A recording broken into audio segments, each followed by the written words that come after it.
Please give me a minute and I'm going to tell you a funny story of how I improved at chess. 2 years ago, I almost quit chess until I came across this weird gambit called the Tennyson Gambit, which opened many doors in my chess career. And the first opening trap that I learned in the Tennyson was this one where black plays knight f6 in an effort to hold on to their extra pawn, and then as white you go queen e2, and if they continue holding on to their extra pawn you simply go queen b5 check, attacking that bishop, the b7 pawn, and also the king. This is check, by the way. And what most of my amateur opponents used to do here was to block with their light squared bishop, and this is where I used to take on b7, attacking their rook on a8. Surprisingly, most of my opponents here were playing bishop c6 as evidenced in the Lichess database. You can check at your own free time. And this move, ladies and gentlemen, turns out to be a big blunder due to bishop b5 pin. So black can't take your queen because that bishop is pinned to the king. And what most of my opponents used to do here in an effort to unpin their bishop was to play queen d7. This is just a simple trick, by the way, and it's not the main area of my meat in today's video.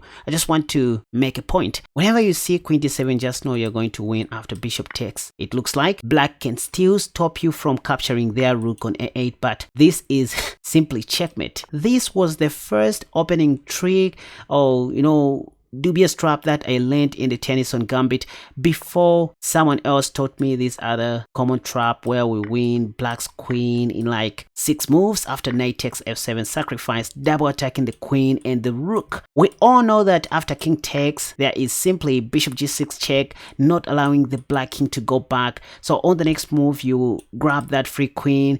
As if this wasn't enough, a few months later, I discovered that you can actually play the Tennyson Gambit against many common opening responses. For example, even against the Skyrocket defense, you can actually go knight f3 so that after pawn to d5, you play pawn to d3.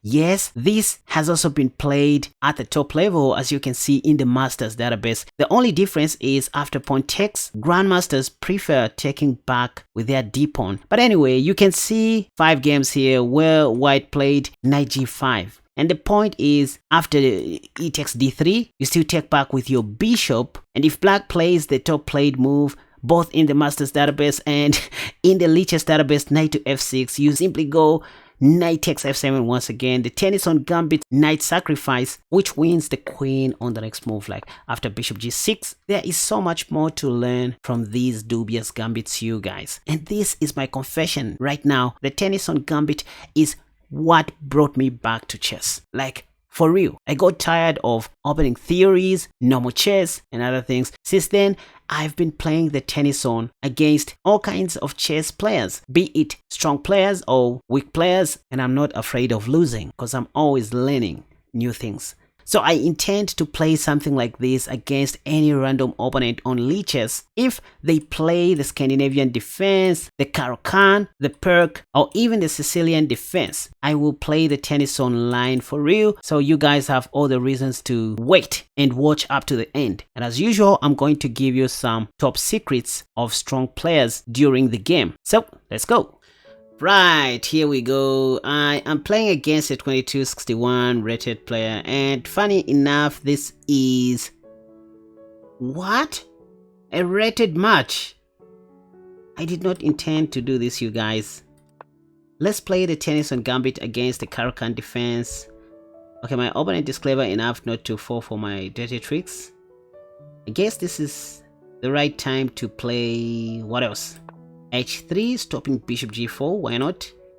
If pawn takes, I'll just go knight g5, yep. Waiting for black to take. But there's pawn to h6, an intermediate move. This is a rated match, so I'm already screwed, you guys. The thing is, I love joking on the board. Bishop f5, I think. Let me just go knight c3. There's nothing much I can do. Point is, yeah, if pawn takes, queen f3 now. I want to play g4. There was no need for me to take back that pawn, honestly speaking. Now I can develop my... Wait.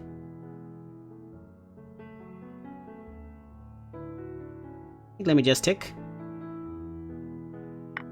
with my bishop. Why not? I forgot that this is a rated match. I wanted to do something stupid as always. I think let me just cast a shot. Why not? Putting my king to safety and pretend as if everything is normal.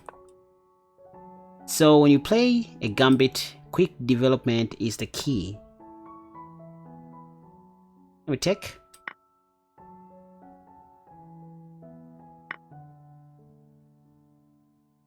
Okay, CD, now I can try to checkmate my opponent on h7.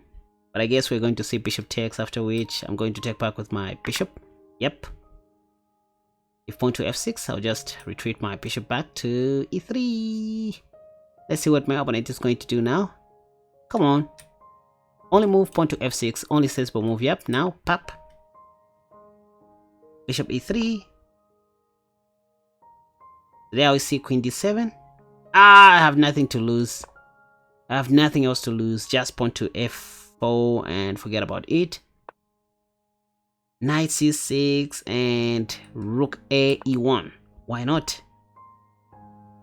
I'm thinking of playing bishop c5 next, attacking that rook. Since I'm down a pawn, I don't need to exchange queens. I don't need to trade off my queen. I feel my opponent's queen is more powerful than mine. Now I can simply go a3. Why? I'm just stopping knight b4. So black just played rook e8. Let's start advancing on the king side. Now bishop c5. Why not? The move that I talked about earlier. There is no pawn to b6. Because I'm just going to take. Let's go to the king side. Point is I want to lift my rook and put it on g3. Let's go queen h4. I still want to lift my rook and start attacking on the king side. I have nothing else to lose. You know, if there is a dangerous person on earth, is one that has nothing else or nothing left to lose. Those are the most dangerous people. You don't want to mess with those guys. You don't want to mess around with those people. When somebody has nothing left to lose, they can do anything to you. So stay safe and always remember that advice. You don't want to mess with a man who is completely poor because they have nothing else to lose, nothing else left. By poor, I mean poor in spirit, poor physically, mentally poor. Anyway, I can go on and on saying all these things that don't even matter. One important lesson that I have learned in life is never spend to entertain people. People come and go, you guys. And this is one problem that most people in the world make.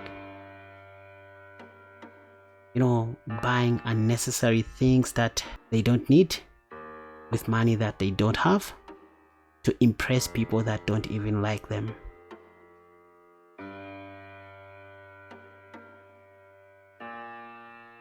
We are chess players, but we are also human beings. I think here I can just take pawn takes. I have rook takes.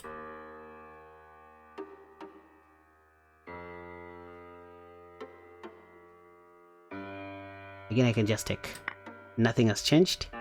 These are just basic tactical skills that I expected my opponent to see. There's a +1 increment here. Oh, 3 seconds. Let's do this. Let me just take everything here.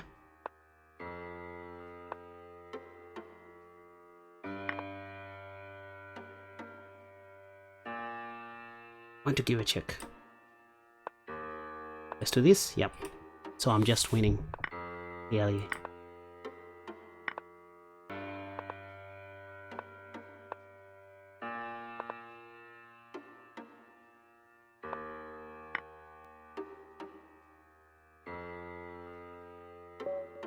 Yep.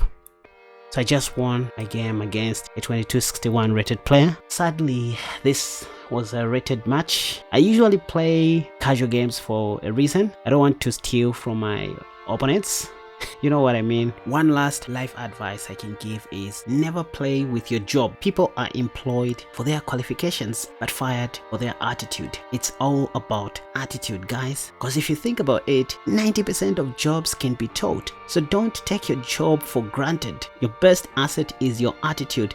Be good to people, be good to your clients as well as your managers and staff. A bad attitude will cost your precious job and your life. There is no harm in being good to people. Just be good, man. Stop bullying others. Stop racism. As a matter of fact, there is no intelligence in melanin. Or whatever you call it, melanin, it doesn't even matter. Beneath our skin, we all share the same lifeblood. It's called blood. And it's thicker than water. Anyway, a good attitude will also help you improve at chess. Be positive. That's all I can say. Thank you for watching and bye.